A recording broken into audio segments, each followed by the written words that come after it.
Hæ, núna ég komin á, nú þið að horfa á mig, Ara Jósefsson, og á þennan nýja og glæsilega lífstílshátt sem ég með. Og eins og sáið, þá ég að drekka Coca-Cola svona úr flöskum, sko. Það nefnilega alltaf góðar. Það með svona snakk og allt svona alls konar rétt í kringum mig.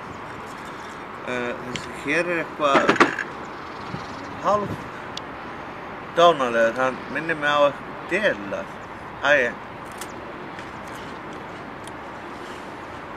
Hann frekar þurr þar að auki. Ekkert voðalega góður.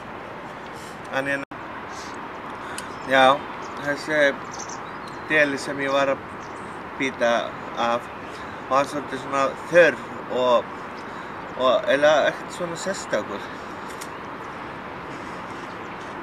Jú, kannski með eitthvað olíu eða eitthvað svona ólífuolíu eða eitthvað svona.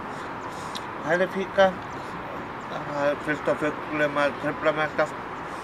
Já, og svo bara skál hérna. Það með kók, sko. Og þá lífstílshátturinn búinn út af því að við þurfum svo að bíða eina viku og þá sjáumst við hress og kát. Þá, verið sæl.